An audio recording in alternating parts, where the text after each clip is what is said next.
Viewers, ಇವತ್ತಿನ recipe ಒಂದು 1/4 kg chicken ಇದ್ದರೆ ಹೇಗೆ ರುಚಿಕರವಾದಂಥ ಗ್ರೇವಿ ಮಾಡ್ಕೊಳ್ಬೋದು ಅನ್ನೋದು ತೋರಿಸ್ತಾ ಇದ್ದೀನಿ. ಒಂದು 2 ಸ್ಪೂನ್ ಅಷ್ಟು ಎಣ್ಣೆ, ಸಣ್ಣಗೆ ಹೆಚ್ಚಿರೋಂಥ ಈರುಳ್ಳಿ,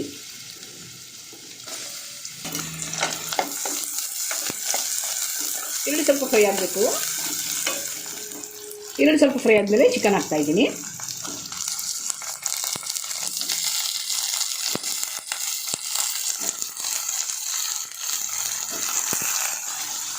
ಉಪ್ಪು ರುಚಿ ತಕ್ಕಷ್ಟು, ಸ್ವಲ್ಪ ಅರಿಶಿನ. ಚಿಕನ್ ಇರೋಂಥ ಹಸಿ ವಾಸನೆವರೆಗೂ ಹುರ್ಕೊಳ್ಬೇಕು.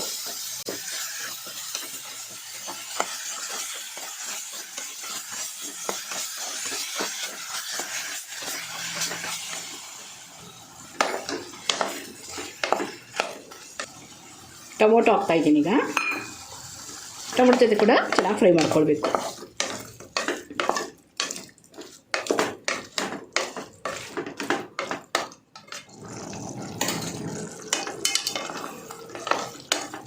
ಟೊಮೊಟೊ ಜೊತೆ ಕೂಡ ಚಿಕನ್ ಚೆನ್ನಾಗಿ ಫ್ರೈ ಆಗಿದೆ. 1 ಸ್ಪೂನಷ್ಟು ಶುಂಠಿ ಬೆಳ್ಳುಳ್ಳಿ ಪೇಸ್ಟ್. ಶುಂಠಿ ಬೆಳ್ಳುಳ್ಳಿ ಪೇಸ್ಟಲ್ಲಿ ಹಸಿ ವಾಸನೆ ಎಲ್ಲ ಹೋಗಬೇಕು, ಚೆನ್ನಾಗಿ ಹುರ್ಕೊಳ್ಬೇಕು.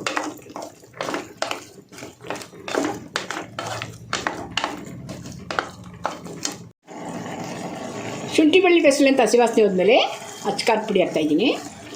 ಸ್ವಲ್ಪ ಗರಂ ಮಸಾಲ, ಚಿಕನ್ ಮಸಾಲ 1 ಸ್ಪೂನಷ್ಟು. ಗ್ರೇವಿ ಸ್ವಲ್ಪ ಜಾಸ್ತಿ ಮಾಡ್ಕೊಳ್ಳೋದಾದರೆ ಐಟಮ್ಗಳೆಲ್ಲ ಸ್ವಲ್ಪ ಜಾಸ್ತಿನೇ ಹಾಕ್ಕೊಳ್ಬೇಕು.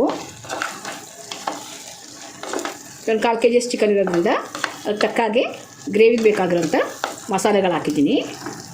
ಚಿಕನ್ ಬೇಯೋದಕ್ಕೆ ಸ್ವಲ್ಪ ನೀರು ಹಾಕ್ತಾಯಿದ್ದೀನಿ.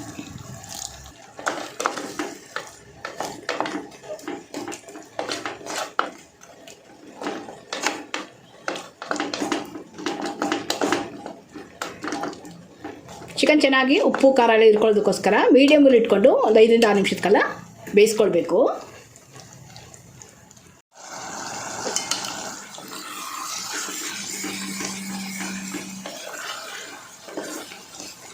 ಉಪ್ಪು ಖಾರದಲ್ಲಿ ಕೂಡ ಚಿಕನ್ನು ಚೆನ್ನಾಗಿ ಬೆಂದಿದೆ. ಸ್ವಲ್ಪ ಕೊತ್ತಂಬರಿ ಸೊಪ್ಪು, ಸ್ವಲ್ಪ ಪುದೀನ ಕೂಡ ಹಾಕಿದ್ದೀನಿ.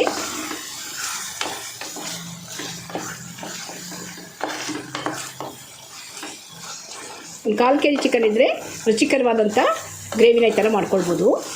ಚಪಾತಿ ಜೊತೆ ಒಳ್ಳೆ ಕಾಂಬಿನೇಷನ್ನು. ಸಿಂಪಲ್ ಆಗಿರೋಂಥ ಚಿಕನ್ ಗ್ರೇವಿ ರೆಡಿಯಾಗಿದೆ. ವಿಡಿಯೋ ಇಷ್ಟ ಆದರೆ ವಿಡಿಯೋ ಲೈಕ್ ಮಾಡಿ, ಶೇರ್ ಮಾಡಿ, ನಮ್ಮ ಚಾನಲ್ನ ಸಬ್ಸ್ಕ್ರೈಬ್ ಮಾಡ್ಕೊಳ್ಳಿ. Thanks for watching.